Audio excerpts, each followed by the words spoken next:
হজ বলেন, কোরবানি বলেন, নামাজ বলেন, রোজা বলেন, দান সদকা বলেন, জিকির তেলাওয়াত বলেন, গুনাহ থেকে বেঁচে থাকা জরুরি। সুদও খাইবেন, জিকিরও করবেন, কাম হইতো না কাকা, কাম হইতো না। কোরবানিও করবেন, আবার মিথ্যাও বলবেন, হারাম রোজগার করবেন, হবে না, হবে না, আল্লাহ নেবে না। তাকওয়া ছাড়া, গুনাহ থেকে বেঁচে থাকার চেষ্টা ছাড়া আল্লাহ নিবে না। হ্যাঁ, যদি বলেন তো একেবারে 24 ঘন্টা সারা জিন্দিগি গুনাহ থেকে বেঁচে থাকবো কিভাবে? এই জন্যই তো বলছি, হোঁচট তো খাবেই। একটা হলো হোঁচট খাওয়া, অ্যাক্সিডেন্ট করা, আরটা হলো বেটকি দিয়ে করে দাও, দেখি তো কথা বলে। ভুল তো হবেই, গুনাহ তো হবেই, আমি আপনি তো হোঁচট খাবই, কিন্তু আবার উঠে দাঁড়াইতে হবে, তওবা করে মাফ চাইয়া আবার শুরু করতে হবে ইবাদত। কিন্তু গুনাহ এবং নাফরমানির উপরে যদি কেউ লাগাতার লেগে থাকে, তার ইবাদত কবুল হয়। আল্লাহ আমাদের প্রত্যেককে গুনাহ থেকে বাঁচবার তৌফিক দান করে। কষ্ট করতে করতে, হাড্ডি করতে করতে জোহরের নামাজও চলে গেল, আসরের নামাজও চলে গেল। হায় নাফরমান, কিসের কোরবানি দিল? কোরবানির দিনের জোহরের নামাজে পড়লা না, কোরবানির দিনও আসরের নামাজ পড়লা না। তুমি যে গোস্ত খাওয়াই না, এটার বুঝার বাকি কি? এটা কি মাইকিং করে কইতো? এটা কি আর পোস্টার লাগাইয়া কইতো? হ্যাঁ, এটা আর বুঝার বাকি রয়েছে কিছু? এটা যে গোস্ত লুবি বলেন না, এটা আর বুঝার কিছু আছে কিছু? রাসূলুল্লাহ সাল্লাল্লাহু আলাইহি সাল্লাম বলছে ঈদের নামাজ এটা কি ওয়াজিব, তো এইটা না পড়লে যে কুরবানি দিল, নবী বলছে কিচ্ছুই হয়েছে না। লাইসা মিনান নুসুকে ফি শাইইন, কুরবানি বলতে কিছুই হয় না।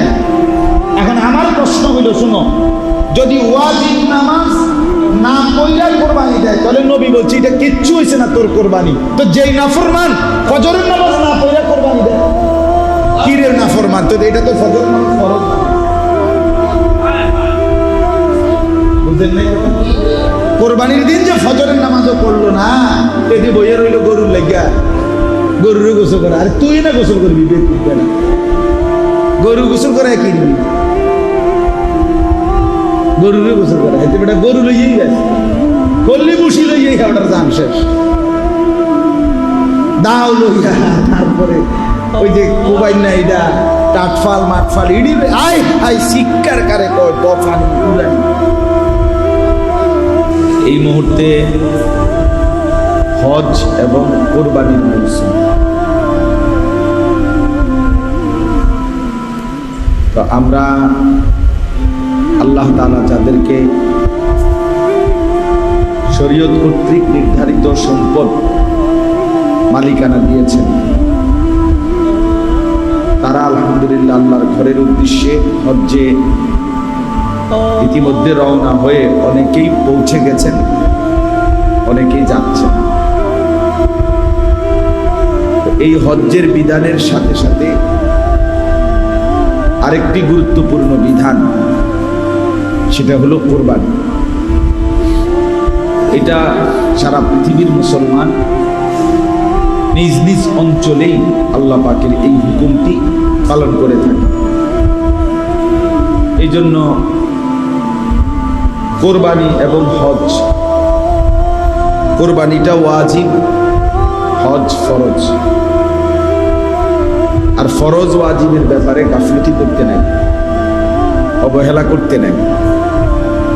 ফরজ ওয়াজিব ছেড়ে দেওয়ার বিষয় না, ফরজ ওয়াজিব আপনার আবেগ না, যে শুধু আমার মন চাইলে করলাম, ভাল লাগলে করলাম, ভাল লাগলে করলাম না, না, এই বিষয়টা এমন না।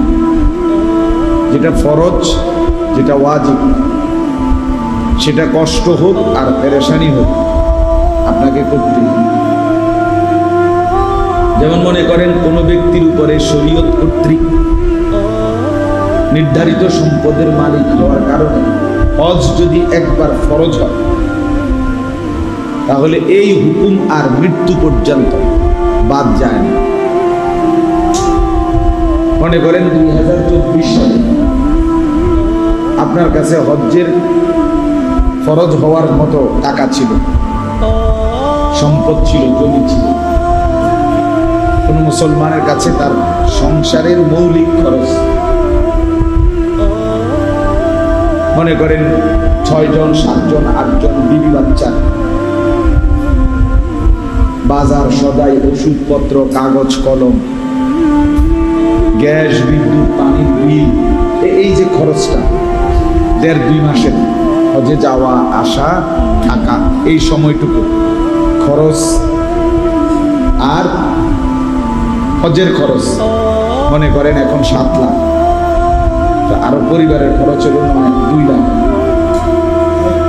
এ ধরে নিলাম, তো 9 লাখ, ধরেন না 10 লাখ। কোন ব্যক্তির বসত বিটা যেটা দেশে থাকে, এইটার অতিরিক্ত তার কাছে যা আছে সেইটা যদি আলগা জমি, খেতে জমি আছে, ফসলের জমি, চাষবাসের জমি, অথবা রাস্তার পাশে জমি কিনে রাখছে, চাষাবাদ করে না ঠিক, এমনি আছে জমি, অথবা বসত বিটার অতিরিক্ত আরো বিটা আছে, বিটি আছে, বাজারে